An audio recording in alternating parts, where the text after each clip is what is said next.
rise of Bronx drill. OGs, YGs, SevSide. Show some love. Comment, like, share. Do what y'all do. We going crazy. We watching this a year late. I'm a year late. But like I said, it's better to be late than never show up. Gunman who killed a teenager in the Bronx. Police believe the victim. What Kanye say? I will be there in 5 seconds. 5 hours later, I'll be there in 5 minutes. I feel like I fucked it up. I can't remember what he said. 13-year-old Jerian Elliott was not an innocent bystander and could have been targeted. The shooting happened this afternoon on East 187th Street in the Bronx. Elliott was shot several times in the chest. Surveillance shows Jerian Elliott in red pants. Shots zing through the air. Within seconds, he scrambles inside a restaurant. A crowd surrounds him. Police say he got shot in the ankle and chest. Is that K-Flop right there? That's messed up, bro. And that K-Flop right there. Free K-Flop.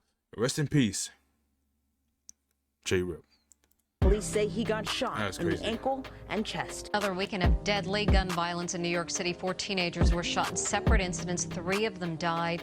Around 11:30 Sunday night by the corner of East 178th Street and Webster Avenue in the Bronx, police say 2 men pulled scooters up next to a cab Medrano was taking to a recording studio. They then shot him in his head and chest, killing him. Eye-opening. Gun violence here in the Bronx is at a level we have not seen in decades. That's crazy. Yo, rest in peace, bro. Anything mentioned in this story that hasn't been proven in a court of law is simply just speculations. Holy shit, I can't. What was that? Speculations, and should be treated as such. So what he's saying to y'all, if it haven't been 100% proven in court, don't take it serious. It might not be true, but it might be true. We don't know. I don't know. You don't know unless you are the person who did such a thing. Are you? Comment down below you are. I'm gonna call up FBI. I'm just playing. Okay, I'm out of spit. Rest in peace, dudes have lost their lives. Alright, so what's up, everybody? Rest in peace. That have anyone and everyone that is mentioned in this video, rest in peace. We got to talk about the Bronx drill scene that's been blowing up recently. Over the last few years, Brooklyn has had all the attention in the drill rap scene, but in 2021, it seems that the Bronx is taking that title. Yes, an artist by the name of K-Flock has the torch for the Bronx right now after he just inked a record deal, which is rumored to have been worth over $1 million, and he remixed his hottest song, Being Honest, with a feature from Herbo. Ironically, that song, Being Honest, was actually made as a response to a challenge started by a Brooklyn rapper named Siggy Black over the beat he used for his song, Dishonest.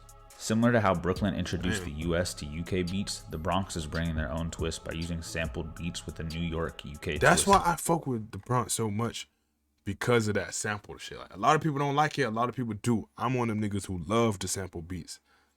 I do. I know you come from the point of view of looking for money wise, it ain't the best idea. But I love it. Personally, as a fan, I love that shit. Black over the beat he used for his song Dishonest.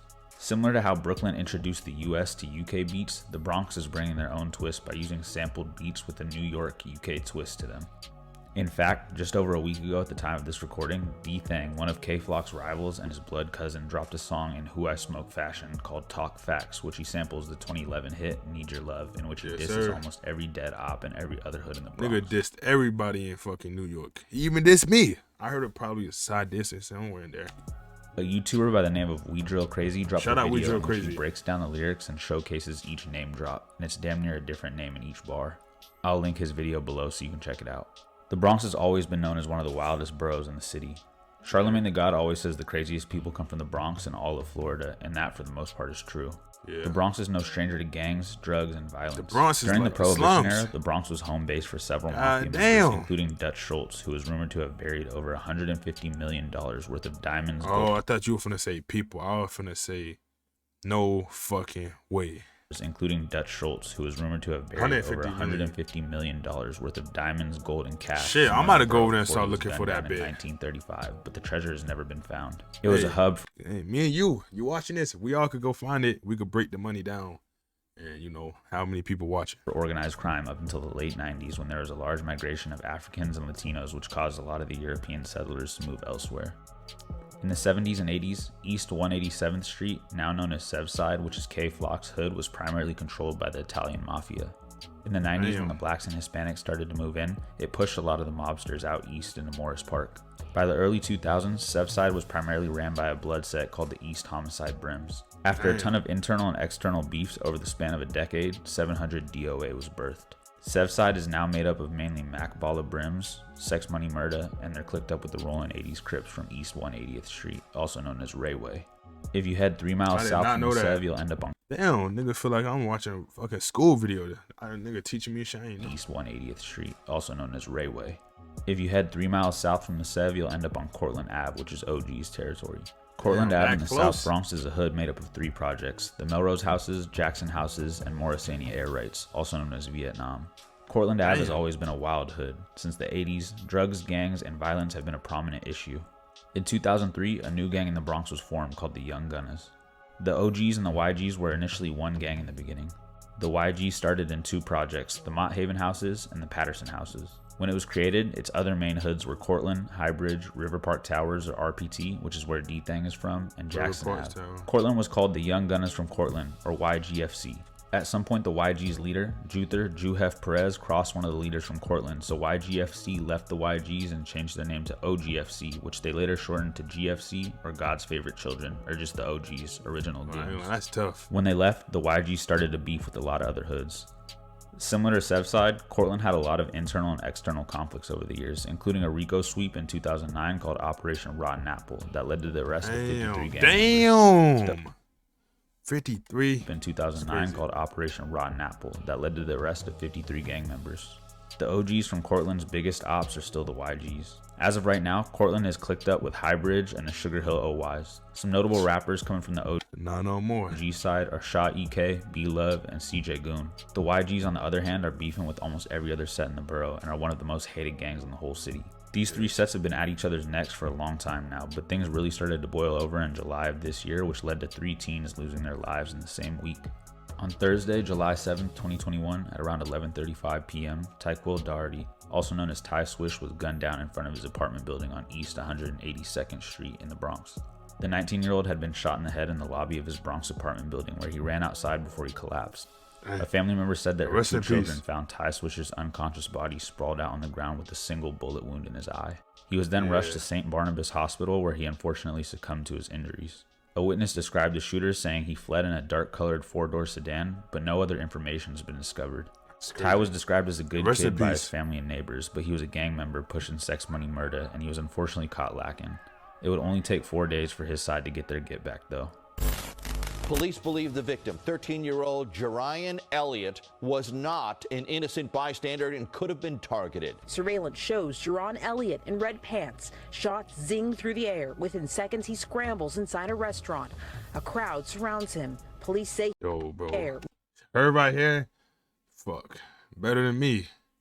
No way she just steal that bit. See him crawling in there? But I am Superman flying over here. Within seconds, he scrambles inside a restaurant. A crowd surrounds him. Police say he got shot in the ankle and chest. On Sunday, July 11th, 2021, at around 3 p.m., Jerian Elliott, also known as J-Rip, a 13-year-old member of the Rolling 80s Crips, was walking down East 187th Street with a friend. Surveillance footage would capture the 2 boys walking in front of Angel's Cafe when J-Rip's friend would take off running. A black sedan had come to a stop in front of the cafe, and a man got out and opened fire on the teens. He was seen crawling into the cafe and was brought to the hospital shortly after, but unfortunately he didn't make it. At only 13, he had already been arrested 8 times, and investigators say he was at the scene of the crime when 19-year-old Ty Swish was killed, although it isn't believed he was the shooter. At the end of September, a 16-year-old that goes by the name Dolo G's was picked up as J-Rip's alleged killer, but there isn't much public information surrounding this because he's still a juvenile. Less than 8 hours after J-Rip was killed, another teen would meet a tragic end in a retaliation hit. Around 11:30 Sunday night by the corner of East 178th Street and Webster Avenue in the Bronx, police say 2 men pulled scooters up next to a cab Medrano was taking to a recording studio. They then shot him in his head and chest, killing him. 16-year-old Ramon Gil Medrano, a rapper that went by the name Raw G's and had ties to the 800 YGs, got into an Uber on his way to hang out with a friend. Shortly after he was picked up, 2 men on a scooter pulled up alongside the car and opened fire, hitting Raji's in the head 3 times before speeding off. The tragic video went viral on social media as the Uber driver's dash cam captured the entire incident. The driver can be seen flinching as the shots go off, and he seemingly utters the words, "Night, night, young man," as he looks back at the boy's lifeless body. Investigators believe that Rajiz was also... No way he said that shit. Night, night, young man. If he said that shit, this nigga had to say, no fucking way he said night, night, young man. I don't believe that shit. Entire incident. This nigga some villain fucking, no way he said that. I don't believe it. The driver can be seen flinching as the shots go off, and he seemingly utters the words, "Night, night, young man," as he looks back at the boy's lifeless body.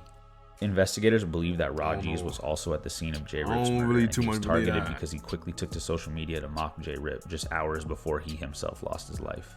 A year prior to his passing, Rajiz had survived a shooting that had almost taken his life. He was in the hospital in critical condition for several days, but finally pulled through. His mother said that the shooting caused him to be more cautious and walk the straight and narrow, but in the 3 months before his passing, he'd been arrested 3 times and had an active warrant for a carjacking. A 15 and 16-year-old were identified as the boys on the scooter and arrested for the murder, but again, there isn't much public information because of their age. In August of 2021, K Flock dropped a song called "Is You Ready?" In the opening verse, he says, Go ask my house to get ugly. I could do like ice at the sunny. I could do like ice at the sunny. Referencing one of the greatest movies ever made, Paid in Full. This was I never watched that movie. His cousin D-Thang, because if you remember in the movie, Ice was Sonny's uncle who had set him up to get kidnapped and killed. D-Thang and K Flock had always been good, even though they were from rival gangs, but the diss caused a rip that led to D-Thang taking to Instagram Live to send an eerie subliminal where he says, "He ain't related to me. Like Ice did this Sonny." Can't wait to see Auntie now.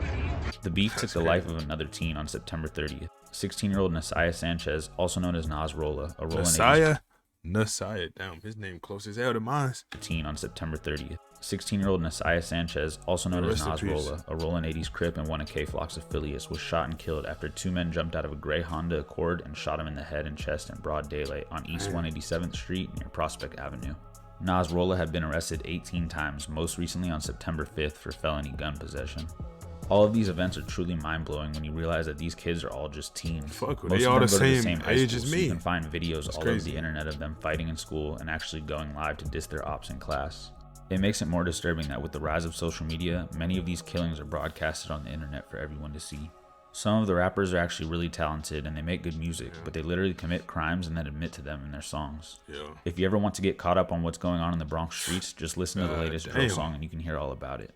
It's only a matter of time before things escalate and we see these hoods going down for RICO cases, and that's if they can. Word, this nigga must jinx everything. So, holy shit. Even stay alive. They did go down to make it to 18 to even get arrested. They're literally gambling with their lives daily. People like K Flock, D-Thang, and the other talented artists need to realize that they have a lot of eyes on them right now and need to get out of the hood ASAP because they have a golden opportunity in front of them. We'll just have to wait for both of them. They both locked up. That's crazy. Yo, free both of them. Yo, that's crazy. This nigga.